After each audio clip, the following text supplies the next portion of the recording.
Hello and welcome to episode 1 of Genre Wars, a podcast where me and Cole review movies across different genres to find out which is the best. On today's episode of the podcast, we'll be covering Terrifier 2, our first movie of the horror genre. Each episode will have a different guest who is related to the featured movie of the episode to get better insight on all aspects of filmmaking. To start off this episode, Cole has been fortunate enough to speak with Anthony Giordano, a practical effects specialist who has worked on movies such as Spider-Man 2, Scooby-Doo 2, and today's film, Terrifier 2. So you have a podcast in England. Where in England? Sheffield. Sheffield, nice. I've been to London. That's about the extent of my English trip. It's probably the only place worth going. I don't know about that. I enjoyed what I saw, and I wanted to see other things outside. But unfortunately, time restraints and money, you got to head back. And I got really busy right after that, too. It was in 2019, if I'm not mistaken. Yeah. And so how'd you get into the horror genre that you're interviewing people on? Or is this not just horror, it's a little bit of everything? So the podcast company called Genre Wars, and each episode we're going to cover a different film and get a guest on who's related to that to talk about their experience, what they do within the film industry. Okay. And so you're on today to speak about practical effects, and the film of the episode is Terrifier 2. Okay. So me and my friend have always been huge film fans. So yeah, that's. Well, I used to be a teacher for many years. So for me, when you reached out to me, first, are you legit? You are, obviously. And two, I always try to help out the youth. I have over 3,000 students I have taught all over the world. I've been to India teaching. I was all over the place. And actually, I'm right now in negotiations with maybe teaching in Berlin. So That's big. Just for a semester. I like teaching in small quantities now. I did it every day, taking a 2-hour commute every day into Manhattan. I live in New Jersey. I don't know if you're familiar with the geographic area of New York. Have you ever been? No, I'd love to, but no, nowhere in America yet. Yeah. New York and New Jersey are right next to each other. And it's probably one of the worst commutes in America. So, so I did that for almost eight years, 6 years full-time, 2 years part-time. So 2019, I stopped teaching completely, and I became a union makeup artist. And I was actually had Terrifier in the works. I know one of the questions you wanted to ask me is how this all came about. Yeah. I'm going very unconventionally, so I'm going to just spit out lots of things, and tell you what happened and how it went down. And many years ago, 2016, I was working on a film while teaching full time called Soul to Keep. It was actually one of the number one movies on Netflix for that year for horror. Anyway, I built everything out of my shop in my apartment, and then had my students work on it on set because I had to teach full time. So, so I can't take the on-site credit, but everything that was built for special effects wise was built in my shop. So when that movie was over, I don't know. Do you have a lot of conventions in England for horror?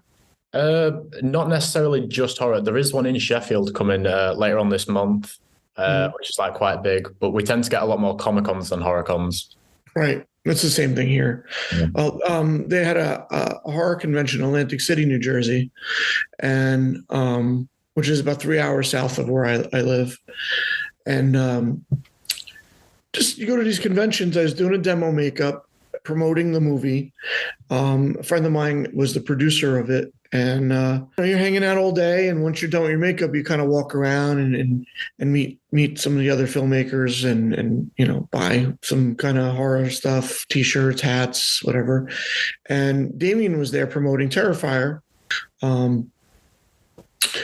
But I just walked up to him and shook his hand, told him that, I appreciated his work, and, I appreciated his hustle more than anything, because it's really difficult to get a movie started and get a cult following, because there's just a lot of horror movies out there, but not all of them really hit in the way that Terrifier did.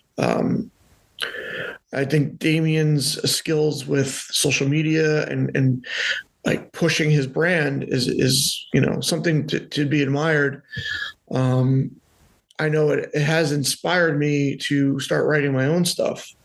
So you might be seeing some stuff from me soon. That's great. I'm cut from the same cloth as Damien. I grew up watching horror movies. I've never been censored as a child. So I was able to watch anything I wanted. Actually, as a kid, I would censor myself and put my hands over my eyes, and my family would smack me like, it's just can I swear on this? Yeah. It's like, stop covering your eyes. It's just a pair of tits, or, it's just a severed head, shut up and just watch the movie. I'm like 5 and 6 years old, so I've never been censored. I come from a pretty rough family that, should have had their own sitcom, because it was definitely an odd way of growing up. But so I've always been surrounded with Halloween and haunted attractions and horror movies. Anything scary and weird, I was always into from a very young age. So for me, getting into special effects and all this stuff just kind of morphed into itself. So I know I'm jumping around a little bit, but I started at a very young age doing makeup and special effects at the age of 17. We have a thing called Boys and Girls Club of America. And it's like a big giant gymnasium with a game room, and they have little activities for the kids to do here in America. Most major towns and cities have one. Like a youth club. Correct. Yeah, we still have. I started working there at 16 years old as a lifeguard and aquatics director for the pool, and they needed a fundraiser, and that fundraiser was for they have a teen club. They were going to Hawaii for this conference, so we had to raise money, and they wanted to do like a bake sale or a car wash. I was like, let's do a haunted house. I'm like, who the frig's going to build it? Who, nobody knows how to do that. I'm like, well, I like all that shit, so I'll do it. Here I am, 17 years old, and I'm building this haunted house with $500 budget that they kind of scrounged up. And within 1 weekend, it made over $5,000, 88 grand, somewhere in that $8,000 American dollars. So I never realized that this is something I wanted to do, for a living. I was initially trying to go into the U.S. Coast Guard, become a rescue swimmer and a rescue diver. So I originally wanted to jump out of helicopters. I was kind of a wild teen. I used to go to a lot of heavy metal shows and get into fist fights. And, I was really wild when I was your age. So when the military wouldn't guarantee me that job, I decided to make monsters for a living. So here I am, 26, 27 years later. I'm still at it. I have some pretty good resume. It's a couple pages long. And Terrifier is just one of those things that I appreciate the hustle. And I knew of Damien way beforehand. A friend of mine, he used to work for a friend of mine called Creepy Collection, and he used to make props for the Halloween industry. I own the #1 haunted attraction in New Jersey. I'm now in Virginia, which I run the #1 most unique haunted attraction on the East Coast. Oh, wow. I don't know how big haunted attractions are in England, but they're huge here in America. It's second to Christmas. Really? Yeah. Halloween is huge in America. And I feel like it's just going to go global. It's really slow, but I think it's going to go global, where you'll start seeing a lot of haunted attractions popping up. It'd be nice. It would. It would. It's a lot of fun. It's a lot of work. It's the hardest work I ever did. And projects like Terrifier, people recognize, if you're running a haunted attraction, that, if you have those accolades, it only makes the project so much better and has more credibility within the world of horror and haunted attractions. But anyway, so going back to meeting Damien, I just shook his hand, told him I appreciate it. We started talking a little bit of horror stuff. We knew a lot of the same people. I just told him, hey, I appreciate what you do. If you have it in the budget, give me a shout if I can help you in any way. No real expectations, just planted the seed. And if you wanted to water it, it would grow. So a couple of weeks later, he actually reached out to me and gave me a call and said, hey, I'm considering not doing the effects for the movie fully, because he wanted to concentrate a little bit more on the directing side of things. So the budget was a decent budget, and for special effects, I think it was like $200,000. He was going to spend about 50, maybe a little bit more. If you ever made a movie, things cost money. Everything costs money. It's crazy to even do and take a chance to try to make a movie. But the budget got cut down. Every time I talked to him, the budget got smaller and smaller and smaller. Myself and my friend Paul Mason, who's another special effects makeup artist, he and I were going to do the whole project from start to finish. Whatever Damien wanted us to do, we were supposed to be department heads of the special effects department. Now, he had sculpted a lot of things. He had made drawings, and he pretty much had everything he wanted to do. When we broke down the script, by the time we were done breaking down the script and having our meetings, and they were very nice to me. They welcomed me with open arms. We had meetings, but financially, I mean, once you broke it down, I couldn't really make a living paying my bills and working on this full time. The budget got cut down so much. It was less than half what it originally was. So I wound up just telling him, listen, man, when you break it down, it's like 47 cents an hour. And, anything low budget, and I do big budget stuff. I mean, I've worked on Spider-Man 2 and Scooby-Doo Part 2 and Broadway plays, so I've done real big budget stuff. I still appreciate the lower budget stuff, the horror movies that I grew up with. I feel like the youth haven't really embraced fully the older stuff, and there's not a lot of things that remind me of the older stuff like Terrifier does. So with that being said, I told Damien I couldn't commit to the full project. If there's something small he needed or a little help on the down low, to hit me up. And I think he was a little disappointed that I couldn't work on it to the level that I was going to. But we did a life cast together of the demon at the end. About 2 weeks later, he had given me a call and said, I need you to help me with some things that I'm not going to be able to get to between directing and producing and doing the makeup. And it's a lot. He took on a lot. I think he knew that. But, you got to stand behind the things that you like the most. And that's his passion. And he's a great sculptor. And he definitely has a vision. So I wound up meeting with him. I'm friends with a guy who owns a nightclub in Newark, New Jersey, which is the nightclub scene that you see in the movie. It's actually an 80s goth, techno, synth, Euro, like it's a mix of like a lot of old 80s and 90s style metal type of music. It's a really cool place. If you ever come to the States, you want to check that place out. They're open on Fridays and Saturdays, but it's one of those places that I've been going to since the 90s. And it's just a really cool club. So when they saw the place, they loved it. And I was also trying to get them a Halloween store. They wound up going with the big Halloween store in New York City. I think it was called Abracadabra.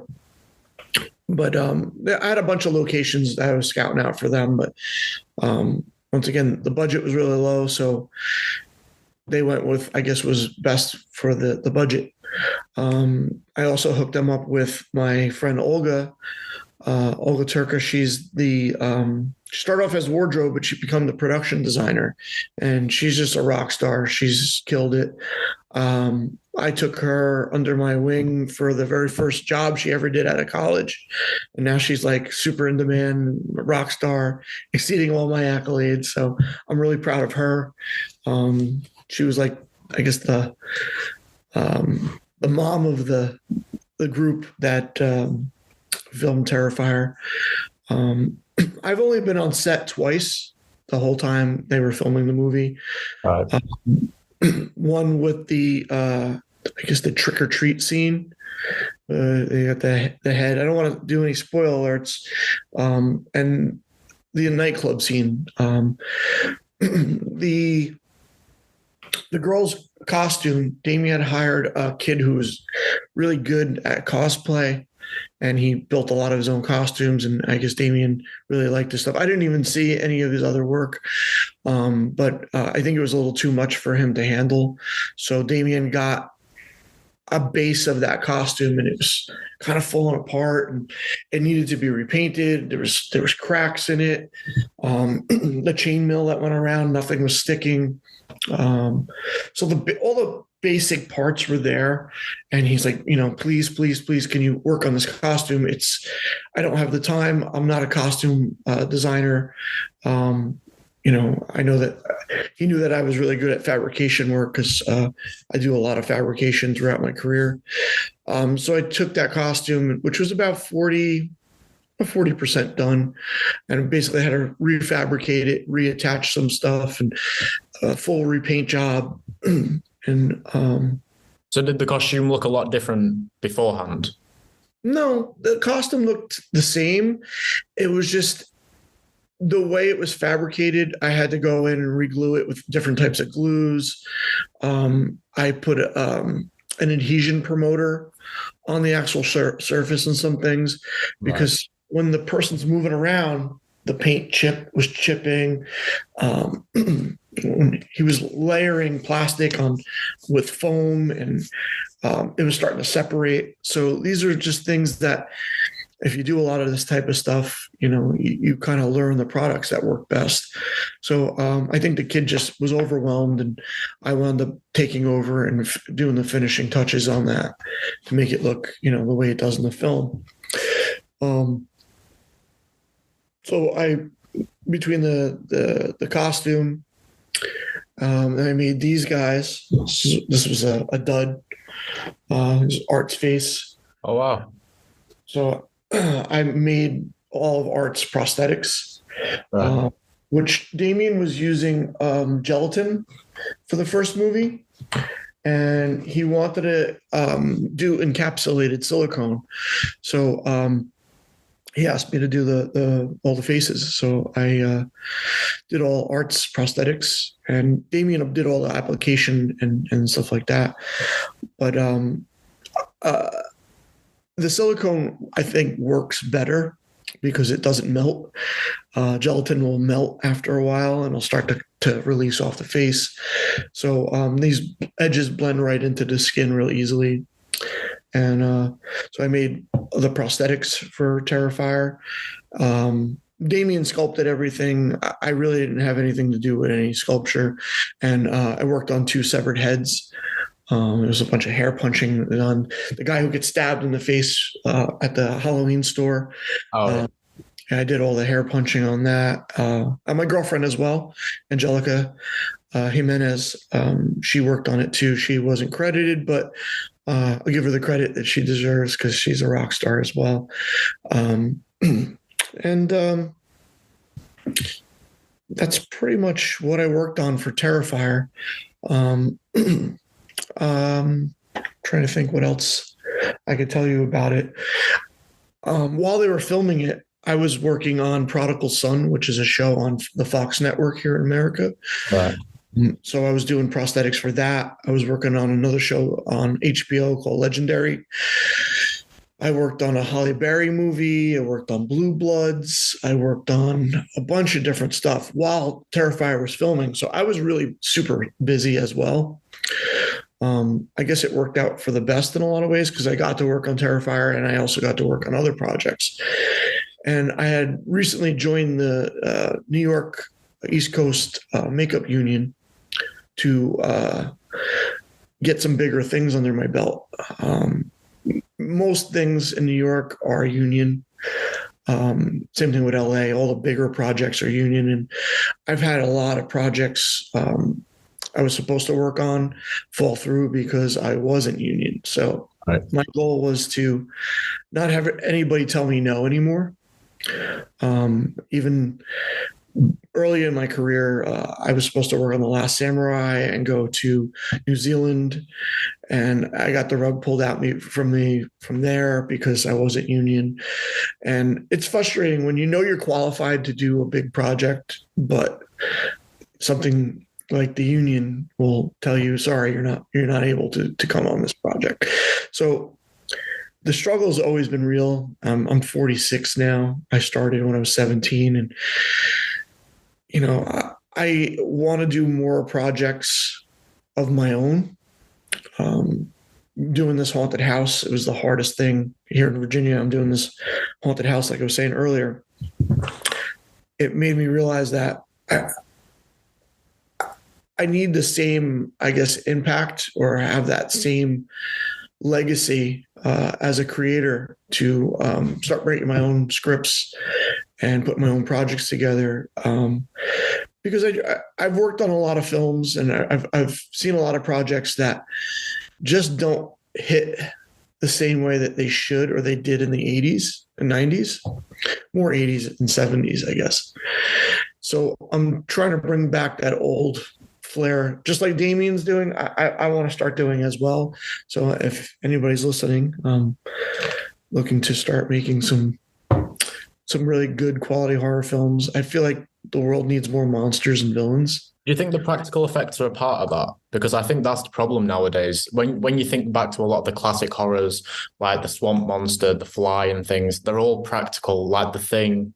And these days it doesn't hit the same because it doesn't feel real, because right. We're actually seeing these things and we know that it was actually on set.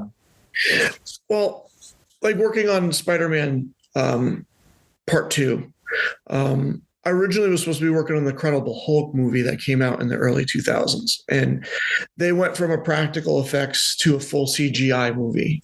And it didn't do really well. And Sam Raimi was the director of Spider-Man 2. And he had said, I was told that he said that, with kind of the flop of the Incredible Hulk with the CG, he wanted to go more of a practical route and mix the practical and CG effects. And it was a great marriage. I mean, anything that was, the way it was told to me, anything 16 feet, or I don't know what it would be in meters, but basically anything within the distance of 3 human beings or 4 human beings length was stuff that I built and Right. worked. Okay. Anything further, anything you saw in the distance was CG, computer graphics. And it worked, and it wound up getting an Academy Award. And I'm proud of, having that Academy Award credit. I don't have no statue, I got dead bodies. That's what I get. But it's a good marriage between the two if it's done correctly. And I find that a lot of directors go the easy way out and like, oh, we could do it in post and we could do it, on the computer and it'll look great. it doesn't sometimes. I just watched The Pope's Exorcist, which I thought was a fun movie. It was all right. But at the end, there was a lot of CG stuff, and it still doesn't read well. So I think it should be done practically whenever you can. And when it's something that you obviously can't do, I think directors need to weigh it out and see if it's something that really is necessary. If it doesn't look absolutely realistic in every way, shape, or form, then cut that scene, do something different. I know that during COVID, when we were all in lockdown, Damien made one of his kill scenes like 3 times as long, and it was way more impactful, and it was way more brutal. Was it the most memorable one? The one in the bed. The one in the bed. Yeah. So that scene originally wasn't supposed to be as graphic as it turned out, but during COVID, he was working on that. Having like a more creative outlook on films and things, obviously with you wanting to do your own films, do you think that if what was originally pitched to you with Terrifier, do you think some of the movie and the effects would have looked different if you had more of a hands-on job with it? I don't know. I know that if I worked on Terrifier at the level that Damien originally wanted me to, I think he would have been a lot less stressed. I think that the movie's a fun movie. It's not meant to be, an Academy Award winning film. It's a niche film that really targets the horror fan. And I think that, there's not a lot of modern day villains. You got your Freddy, your Jason, your Chucky. I think that Terrifier fits right into that. I think we need more of those. We need more of those villains for people your age to embrace and have that nostalgic feel to it. And I think that there's a lot of films that even get cut short that I think could go further. And I think there's a lot of movies that were really good in the 80s, but they're obscure, and the storyline was good, but maybe the effects weren't that great. Those are the movies that I think directors should go back and redo. I think movies like Halloween and, they do Freddy versus Jason. The Evil Dead series is a good example. I love the effects of Evil Dead 1 and 2 and Army of Darkness, but they're creating a whole new generation of people that are fans of that type of horror movie. And, I think Sam Raimi, who directed that and also directed Spider-Man, it's cool to be associated with him in that fact, because Evil Dead was a great horror movie, and it was campy, it was fun.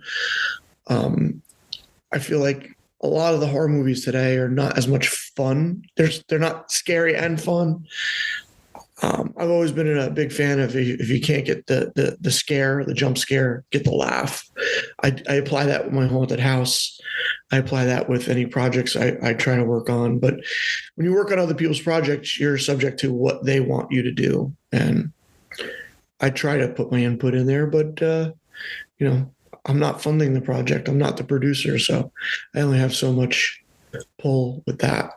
And I've worked years ago. I used to be 50 Cent's makeup artist, a rapper, and somebody at his level and his caliber, I'll tell you a quick story. We're working on a music video, and 50, really nice guy, one of the nicest people I ever worked with. I always appreciate when he calls me. But there was a move where he pulls the gun out, and it just looked a little weird. And I shook my head, and he looked at me. He's like, "What?" I go, "No." He's like, "No, you're gonna fucking tell me what? Why are you shaking your head?" And he's an A-list star, in my opinion. Everybody's afraid to speak up, but when it comes down to the art of it, You know, I feel like if there's something that really needs to be said, it should. And I told him it looks a little campy and it looks a little fake. I was like, as somebody that has gotten shot 9 times, I feel like you'd have dodged it, hit the floor, and came back up with the gun. And he goes, all right, let's try this again. Like, just like that. And he come up to me and he shake my hand and he goes, I like fucking people that are not afraid to, open their mouth when they see something. He's like, don't ever be afraid to say something if you really feel in your heart that it needs to be said. So I like appreciate that. And I know he's been directing and producing a lot of movies as well. So I'm hoping to get in touch with him and get back on the wagon of making more films. Do you think wanting to go off and do your own things would stop you from coming back for Terrifier 3? Because obviously the budget's going to be so much bigger for a Terrifier 3 that it could be a standalone job. You could get like a full salary from it. Mm-hmm. I originally wanted a certain amount of money to work on the project. I was trying to get a percentage because I knew it was a low budget. I knew it was going to do well. I wanted to be part of Terrifier, but at the same time, I need to be able to pay my bills. I've turned down other movies. I turned down Aliens versus Predator back in the early 2000s. I turned down Chronicles of Riddick. I feel like I do low budget things. I'm proud to do low budget things. But when it weighs out to the point where it's cheaper for me to go on unemployment or cheaper for me to, freelance and take other projects, I have to be able to justify committing 110% into something that I could still support myself. I'm not rich in any way, shape, or form. I really would like to not have a budget dictate what projects I take, but at the same time, until I become independently wealthy where I could just do whatever I want, I need to, work on the things that I could put a roof over my head and support myself. But budgetary wise, like I said, I don't know. I haven't really spoke to Damien since I got done with the things that I worked on. Besides putting my names in the credits, I really haven't spoke to Damien much at all. So I think at this level, he could probably hire anybody he wants. I don't know if I don't know if he would want to hire me, but I don't know. Ball's in his court. Okay. We discussed everything I wanted to speak to. Gave amazing answers. This has been a massive honor. I really appreciate it. I appreciate talking to you, and like as you grow in your career, don't hesitate. Reach out to me. I could probably help you connect with a lot of other people. So don't hesitate to hit me up. Now we're going to dive deeper into Terrifier 2, having a look at each significant scene and how the story unfolds. So the second movie starts off exactly where the first movie ends, without the clown killing the dude from the end of the first movie, removing his eye, and it's just such a brutal scene. It is very brutal, I cannot lie. And then it flashes forward a year to... Is it forward a year? I think it's either a year or two. It's quite messy, I think, the beginning, because he's going to the washing place, so surely that's directly after this. I think... Maybe the washing machine scene is straight after I think so. The first movie. Yeah. But then the opening of the first movie is set after the first movie. It's super messy. It's messy, and to be honest, that's my downside to Terrifier 2. We'll not dive into it too much yet. We'll have a look at the story, but I think the storytelling, it can be a bit hit or miss. The movie feels like, at some points, I feel like you have to have watched both movies all the way through to understand what scenes are taking place at what points, and that's one of its main struggles. Yeah. Well, even with the post-credit scenes and whatever, you need to watch them.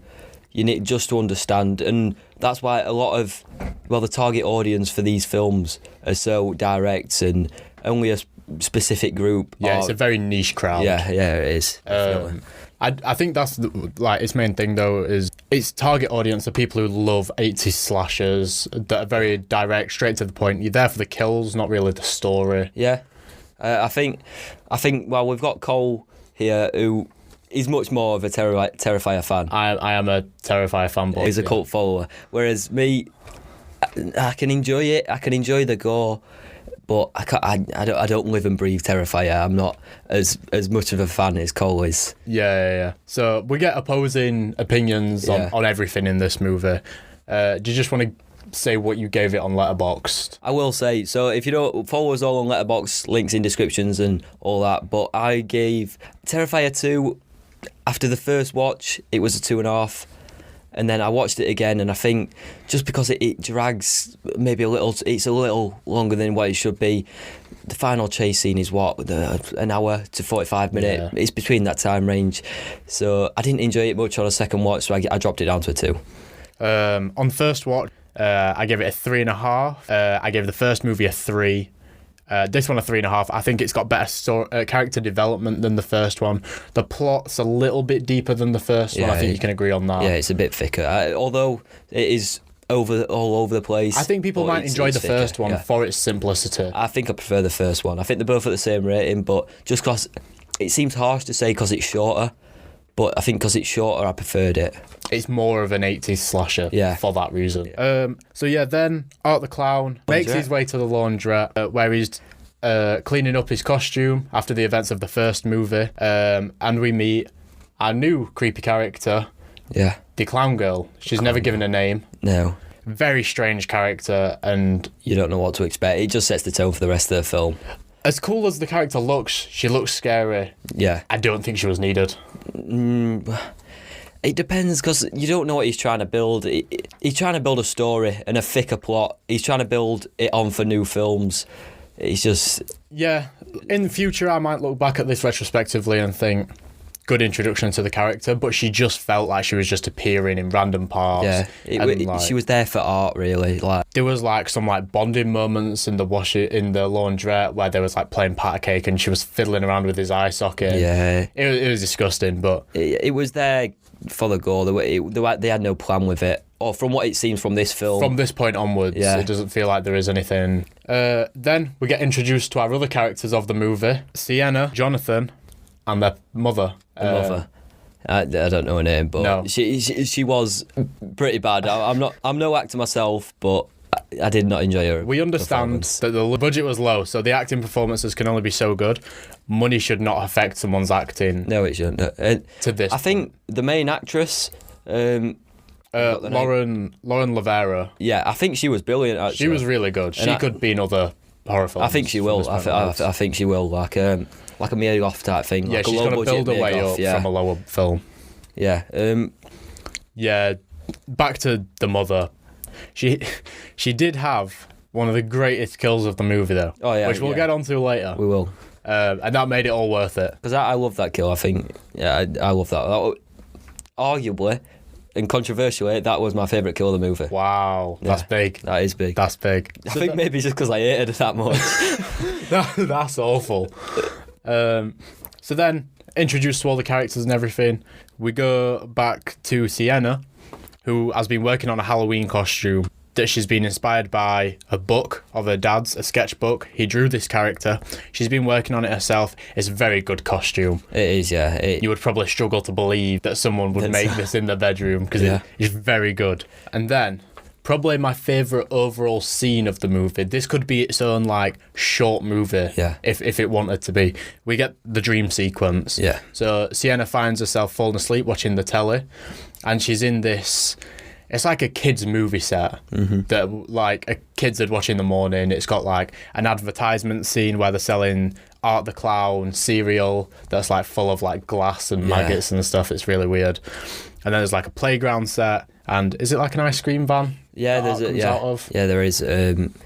But the mind of Damien Leone, I just can't imagine how it works. Yeah, how we got to this, how this came up in his mind. It's a great scene. It's very well put together. Yeah, it is. I think it's the only scene that's man-made out of the entire film. Yeah. If you think about all the scenes, everywhere else feels like a real set, real building. A real building. That was definitely man-made. Yeah, studio. Yeah. Type of, yeah. It looks great. It did. It looked like a dream. Yeah, it's very good. Yeah, it was well done and well crafted. So after the dream sequence, during the dream sequence. During the dream sequence, what wakes her up actually is it? So Art the Clown pulls out is it Tommy gun?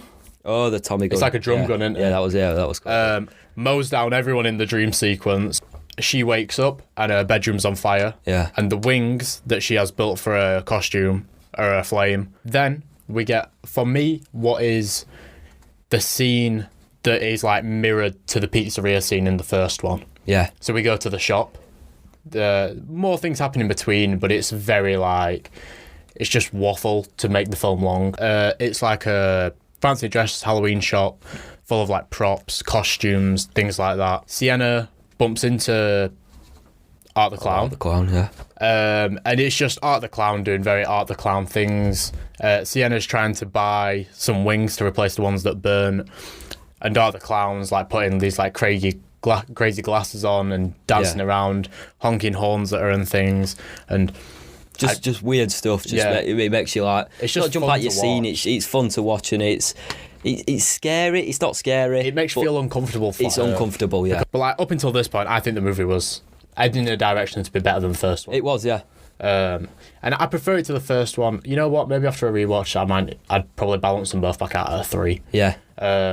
I think I enjoyed the first one more just because it's a bit shorter. Well, you prefer it more than a 3, but you kind of you respect that. I respect that there are really good films that are a 3.5 that deserve to be put higher than this, purely off things like the acting, the length. If we were going on straight up favourites, it would be a 5 for Cole, probably. I think they both would be like at least 4.5. Yeah. But you have to be sensible with it, I think. Yeah. I think that's the main thing. Then we have a scene, an entire like sequence that just doesn't need to be in this film for me. Yeah. So they find Jonathan and his friends. They find a dead pheasant. Is it possum? Pheasant? I don't know. Possum. It was something. But they go to school and it's like such a long school sequence. And then they find out the clown and the clown girl playing with it. Jonathan gets framed for playing with this bloody possum. Yeah. And he gets excluded from school. Overall, I think it could have been cut. All we learnt from that is we're getting another annoyed mom script scene. Yeah, and he's like being isolated at home and he's grounded. Yeah. There's so many other ways to get to that. Yeah. They could have done like his mum finding out that he's still going as Art the Clown, and she's like, well, the only way I'm stopping you from going out at Halloween is through grounding you. And it was a long scene to get where we were. It was so long. Yeah. Like easily it could be cut. No changes to the progression of the story would have been made. Yeah. It was so unnecessary. Then we get most people's favourite kill of the movie. Most people's, yeah.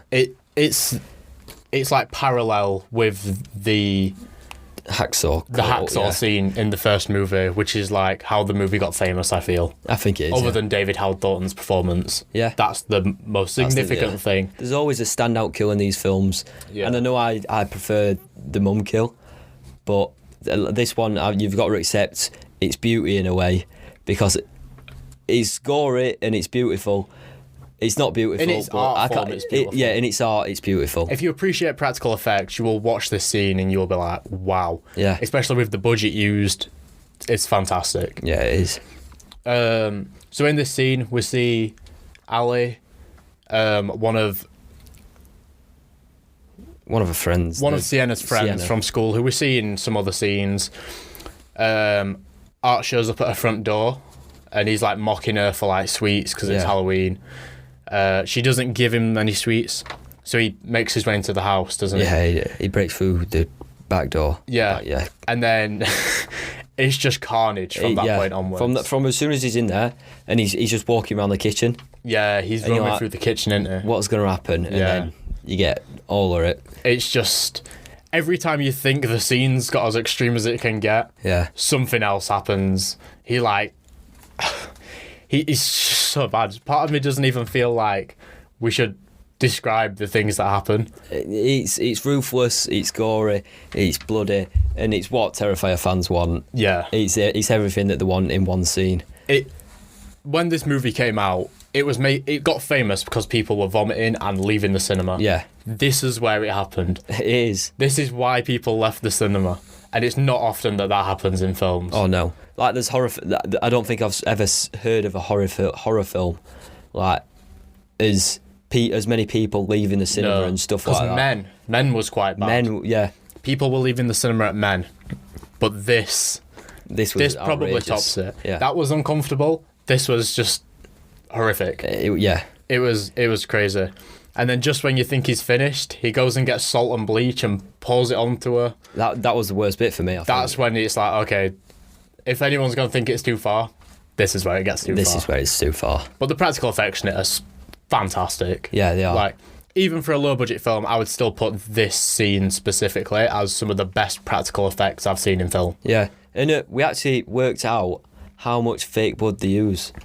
So it was like 20 litres, I believe. Yeah, it was something ridiculous. And I think it was like $600 of fake blood, like worth of fake blood. Which, when you look at the budget, that's mental. it's a lot. We're not 100% sure on that, but we looked on markets and things for amounts, and that's from research. That's what we got. just under $1,000 worth of blood. It was it was something mental like that. Yeah, and then you've got to think about all the other prosthetics and things that were used in them scenes. Yeah. The limbs and just everything.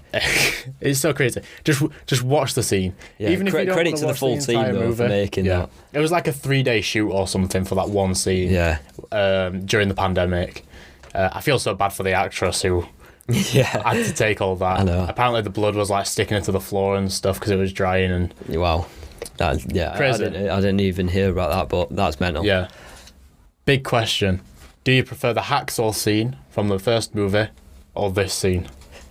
I think I prefer the hacksaw scene. I think I prefer the hacksaw scene as well in its simplicity. It's By the end of the scene, you have a visual picture that looks neat and tidy. Yeah. Whereas this just keeps on going. It just keeps on I appreciate it for that. throwing stuff at you. Yeah. And it's just in your face, and it's good. And like, don't get me wrong, it's great at what it does, but obviously it's good enough to make people leave the cinema. But I think in the simplicity of the first one, it was easy, not easy to watch. Yeah. It was still horrific, but it was just simple, and it wasn't over and over again. It wasn't No. He just butchered someone. Yeah. Which is what puts it slightly below the hacksaw scene from the first movie. Still probably my second favourite kill of the franchise so far. Yeah. But yeah, I would probably put the hacksaw scene from the first movie slightly higher. That is my favourite kill of the two. Yeah. So we'll move away from that kill for now. Like we said, you have to see it to really understand. I wouldn't even want to speak about it in much depth because I feel like it's quite graphic. It is graphic. And then we move on to like this subplot, which is weird because it's not really discussed that much after this. No. And then you have to wait until the next movie to find out if they do lean into it, which on Letterboxd it says that they are, but Yeah, they're looking just at guessing. they are just guessing. So it shows you the dad's sketchbook where she got the idea for this from.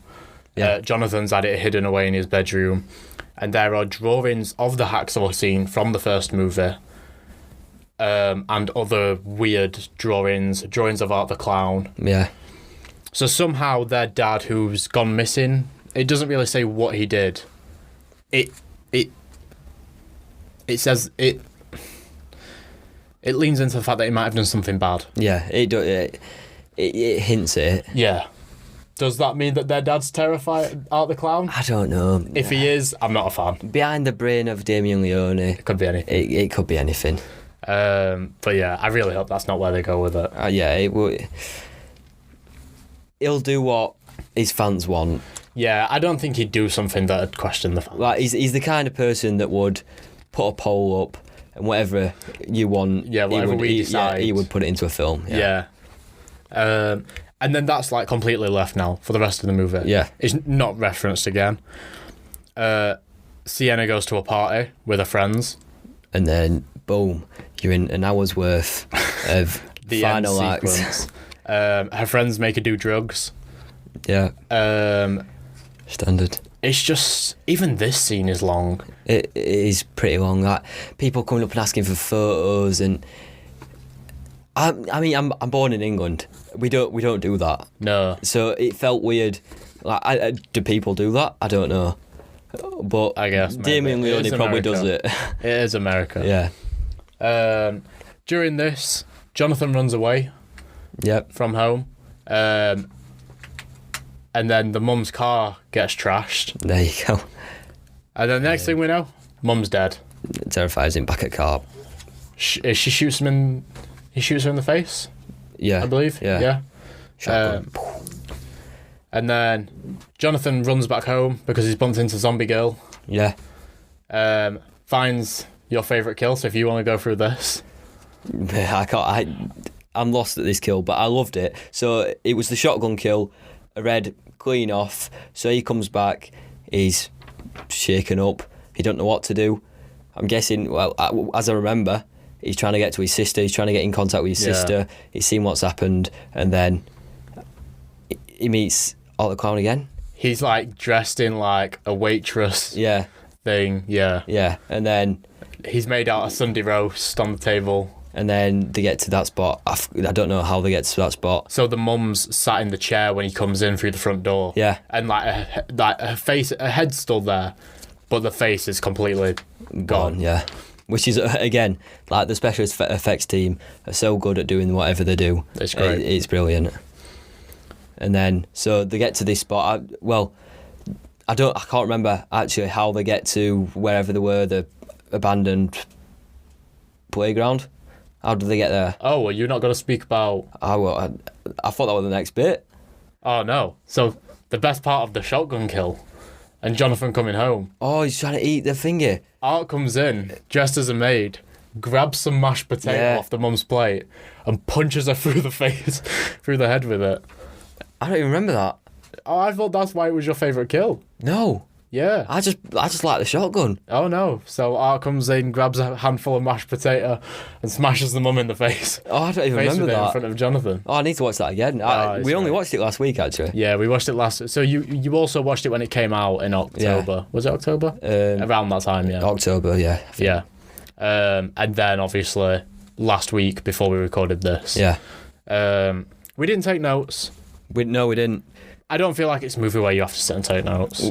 Yeah, you can say how you feel, and you're still feeling what you feel a week later. Yeah. It's a very straightforward movie. Yeah, in its storytelling and its plot, it's straightforward. It's not very complex. If you enjoy the gore and you enjoy whatever, you'll enjoy this. Yeah, that's how I see it as well. So then, end sequence.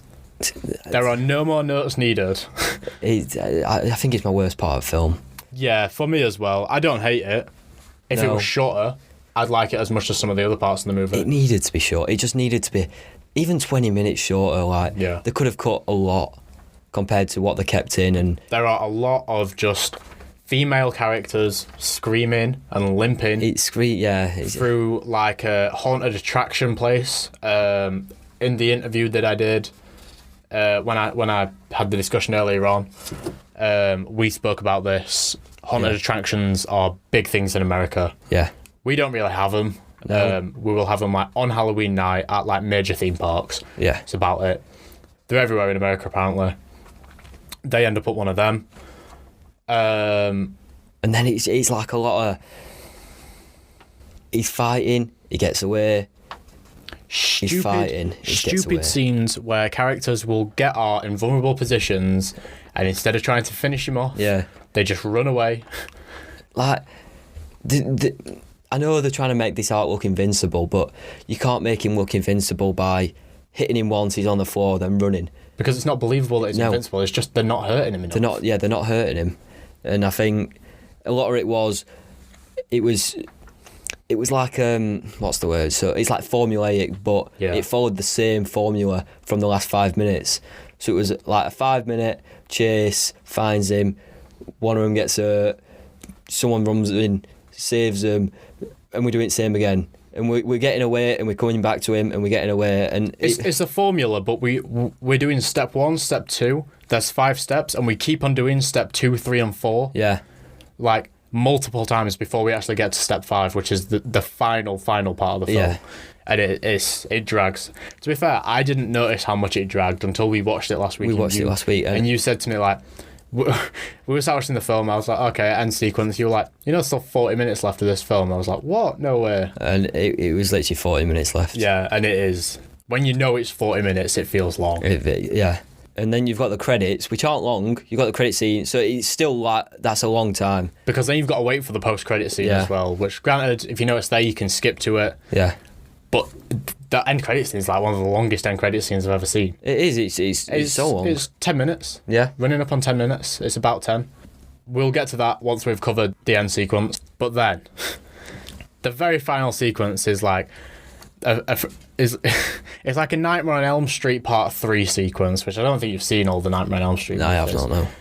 The further into them you get, the wackier it gets. All right, yeah. The glowing sword that we get in this is very Nightmare on Elm Street sequels. Over the top a bit, yeah. It's like a Mighty Morphin Power Rangers weapon. Yeah. She gets kicked into hell. It's a hole Yeah, in this it- basement Whatever it is. by it's- Art the Clown. She ends up in like a circus water tank. She gets this sword. This sounds so messy, like you wouldn't be able to process what's happening. That's because you can't. Yeah, when you're you watching it. literally can't know. It's just like things happening. She climbs back out of the hole, magical sword. She chops Art's head off. Then it's the end of the movie. I'm pretty sure we're at the credit scene. The child takes the head. The zombie Yeah. child, the Yeah. clown child takes the head. And then End of the movie. I do believe we're at the credit scene. And then, And then, as you thought it's all over, no. just when you thought the movie couldn't get any more bonkers, AEW's own pro wrestler Chris Jericho is in the post-credit scene, which was Yeah. filmed about 3.5 years before this movie actually came out. Was it actually? Yeah, it was pre-COVID. All right. Yeah, Wow. that's how long this movie was in the makings. I didn't even realise that. Yeah. That's mental. So they're in an asylum with Victoria from the first movie, the actual final girl, not the one who we are led to believe is the final girl, but the older sister, who has the deteriorated face. Yeah. She's in an asylum for killing the news reporter Yeah. from the cold open of the first movie. And she gives birth to Art the Clown's head. Yeah. In a very graphic, uncomfortable scene, which is... Like, I watched this for the first time, and of course I was going to watch the post-credit scene, but on the second go, I didn't want to watch it. And not because Yeah.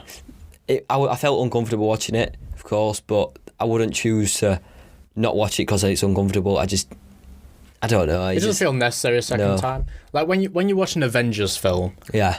like when you watch Avengers 2 and Thanos is in the end credit scene, Yeah. it's like a bonus, it's a treat to see him. It is, yeah. This was a treat the first time you watch it. You don't feel like you've benefited from watching it a second time. It's nice Yeah. the first time to be like, oh look, Chris Jericho's there. Yeah. Chris Jericho gets a fun cameo, you enjoy it. It explains where the movie's going when we come back for Terrifier 3. Yeah. Do not need to watch it every time. Can I just say, Chris Jericho is such a Damien Leone like cameo. Yeah. Like, I feel like I know Damien Leone personally. Just through that. Just through that, yeah. Just being like, of course you got Chris Jericho on it. Yeah. He loves like 80s slashers films. This would have been right up his alley. Yeah. And I'm not surprised he was in it. No. But yeah, so that was the movie. That was. We'll go over his overall Overall thoughts. We've mentioned it here and there already. Yeah. It's a horror movie. It's a very much a horror movie. And I'm pretty sure you took note of this. I just want to, before we give us overall thoughts, I just want you to point out the budgets for the movies compared to big horror movies, Yeah. so that you can put into perspective like what this movie was competing against. So obviously, like Terrifier 2, it was 250. 250, which was quite big compared to the first one, which Was was 35, I believe. 35,000. And I have just looked up. So the most recent horror film, Scream 6, Yeah. we both went to cinemas to watch that. It's a that very good movie, That had a budget of 35 million. which is bonkers. That's triple Terrifier 1. No. A lot more than triple. I don't know, but like it's a lot. Yeah. It's a lot, is what I'm trying to say. I mean, it's mental. So, like, it'll be interesting to see what the next Terrifier movie does with, because it's going to have it probably won't have 35 mil. No, it's not going to have that, but I think maybe It'll a break million. a mil. I think it will break a million. It'll definitely break a mil, which will be very exciting. Yeah. I just hope it doesn't ruin it. Yeah. I Because think it could. It could definitely ruin it. I also hope it doesn't ruin the team, the crew. I Because don't want them to sway away from that. I think stay with the crew you've got. If they want more money, offer them more money. You don't want to get a new crew in and it not feel the same, not have the same. It not be as tight. No. It feel like a family, which Yeah. I think it does at the minute. It does, which yeah. is quite nice. And so let's do overall thoughts on the film. So you've said you gave it a 3.5. I gave it a 2, which seems quite harsh now. I'm speaking good about it, and I do really like it. But on the second watch, it just I I didn't think appreciate it. the more and more films I watch, and I rewatched the first one the other day. All right, yeah. No, lie. I didn't rewatch it. I watched a podcast on the first one the other day. All right, yeah. And it reminds me how much I enjoyed the first one. I do really need to watch the first one. I do believe I've only watched it once. I've watched it countless times. Yeah. Every Halloween. So, but I do really need to watch that one because, as far as I remember, I preferred the first one. I think, speaking about it now, I prefer the first one. So I will either be moving the first one up or I'll be bringing the second one down. I think I'm going to balance them both out at a 3, Yeah, and the first one's better. the first one is better. I that's what I believe. We can agree on that. We can agree on that. It is. I appreciate it for its gore and its slasher, its thriller. No, well, it's horror. Yeah. It's thrilling. It's horrifying. It's great at what it tries to do, and I appreciate it for that. But as a film, I can't like begin to rank it so high. I do think this is within horror, there are different categories. Yeah. I think this is a very good throwback to 80s slashers, which is what people want sometimes just to throw on. It's not there to be a Midsommar or a Jordan Peele type film. Yeah. It's there to just be fun and gruesome. Yeah. And it does it very well. A lot of people like that. And like you say, it does what it needs to do well. Yeah. And it's good at what it needs to do. So people enjoy it. Damien Leone loves creating the films. I can't see it stopping anytime soon. There we go. We can wrap this up and we're going to get on to The draft. the draft.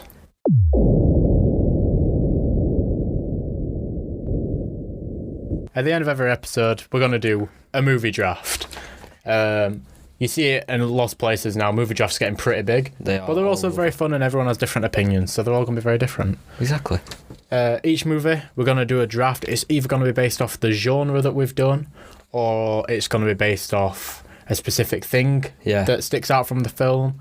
So today we were between doing practical effects or horror movies. We thought for the first one, We'll go with horror movies. Go with horror movies. It's simple, it's easy. it's fun. And everyone likes a horror now and again. Exactly. Everyone has at least one horror that sticks out to them. Yeah. Right, so I'm going to let you go first. All right, okay. Thank you for that. Because I picked the movie of the day, you can go first in the draft. I will take that. Nice. My first choice will be Midsommar. Oh, no. Midsommar's such a good film, and I Ari think, Aster's one of my favourite directors. I think that's one of my favourite films at the minute. It's very good. It changes now and again, but I think that's top 5 at the minute. The top 5 movies. Movies at the minute right now. It's very good. I love it. Right, so for my first one, I'm going to have to get it out of the way because I know if not, you will take it eventually. It's like my second favourite movie of all time, Silence of the Lambs. There you go. Yeah, I knew that was coming. I knew how much you loved that. And actually, I only watched it for the first time a couple of weeks ago. It's very good, isn't it? I love it. It's great. It's great. You've chose it before me. Are we accepting Black Swan? I suppose, yeah. I haven't seen Black Swan. You haven't seen it. But I've heard.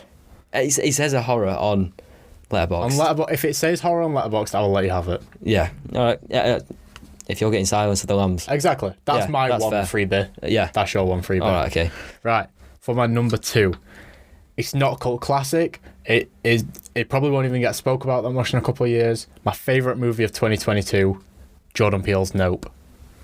I had that on my list. I've got a list of however many. Yeah. But we brought ideas, and Nope was on my list. I do love Nope. It's a very good film. I loved it in the cinema. I liked it a little bit less when at home. I think if you have the right audio to listen to it at home, it stays there. Yeah. I'm going to go with an odd one, but I really do like it, and that's Scream 5. Scream 5? Yeah. Okay. I think that's great. I think Scream 5 is my second favourite Scream movie. I think it's my favourite, to be honest. I've not watched the original Scream in a long time. Okay. I do really need to watch it again, but I prefer it over Scream 6 because we did the double barrel viewing. We did. It's very good screening. I preferred Scream 5. Okay. So is this is number 3? Number 3. Number 3. I feel like it would be a crime to not get a pick from one of my favourite directors, like a top 5 director for me at the minute. And seeing as you took his other film, I'm going to be taking Ari Aster's Hereditary. Yeah. For me, it's scary in a different kind of way. It makes you feel sad and it hurts you on an emotional level. And then when you think that's all the film's going to be and it's a slow build, the last 25 to 30 minutes is just scary as shit. It's incredible. It's so scary. The kind of scary that like I don't feel very often, not since being younger. It makes you want to put your hands in front of your eyes. It does, yeah. It's very good. It's great. I did love it. I will. I've got a lot on my list that they're standing out to me. I want to choose them all, but I'll go with The Shining. Shining's a very good film. Lots of people love The Shining. Yeah. It was great. I watched it earlier on this year. I've watched a lot of films this year, so I can't remember it exactly, but I love Jack Nicholson. It was great. Somewhat overrated, but it was great nonetheless. I think it was slightly overrated, and I have started reading the book, haven't I? Yeah. Because I want to learn. You think you might appreciate it more? Yeah, I might appreciate it more after reading the book. I think it's slightly overrated, though. Still a very good film. Yeah, it's still great. It's amazing. And Stanley Kubrick is great. My number 4. Oh, I'm between like a cult classic and something that I personally really love. I'm gonna stick to my guns. I'm gonna go with what I love. I'm going for It Chapter 1. Oh, I didn't think you were going to choose that. No, I've upped it to a 5-star recently, as we spoke about the other day. I love that film. It's so good. It's genuinely scary. There are such scary visuals in that film that I love. And honestly, I think it's better than the original miniseries. Are we on the 5th? We're on the 5th. 5th and final one. I'm going to go with one I know Cole likes. And I'm going to go, because I watched it earlier on this year in the cinema. And I'm going to go with Pearl. Oh no, that was my last pick. Yeah, I love Pearl. It was great.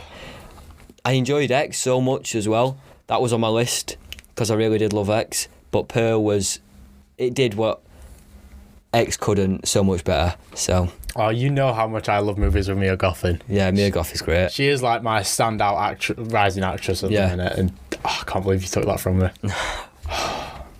Well, I was in two minds. I was either going to take Pearl, another like new movie, or I was going to take a cult classic, and you've decided that for me. I'm taking The Exorcist. Yeah, fair enough. Do you have any other honourable mentions that you was going to put in there?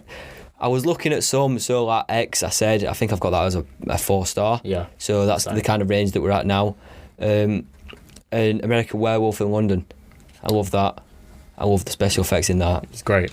I think that them are too. I have 5-star films that I didn't use. Oh, do you? Yeah. Oh, wow. So Get Out didn't get mentioned. No, that was on my list, yeah. It's on my list. The Fly, which it broke my heart when you didn't love it. I know. That's 5-star film for me that I didn't mention. The original Scream, I didn't mention. Yeah, I had Scream on my list. So that wraps up today's podcast. If you want to check us out on all social medias, Cole's about to give them to you now. You can follow us for clips, extra behind the scenes, etc., reviews on films, and a lot more. So the socials for the podcast is Genre Wars Podcast on TikTok, YouTube, and Instagram. Most of our Letterboxd accounts are going to be in the description, so make sure to go and check them out. You can follow us, you can see what we're watching, what we think of the movies, all of our lists. We've both got like top 25 movies from different genres, Yeah. top of the months, stuff like that. So you can see what you want to watch based off what we're watching, what we recommend. Yeah. And also, Anthony Giordano wanted me to plug his Instagram account because he didn't get a chance during the chat what we had. So it's Anthony Giordano FX. That's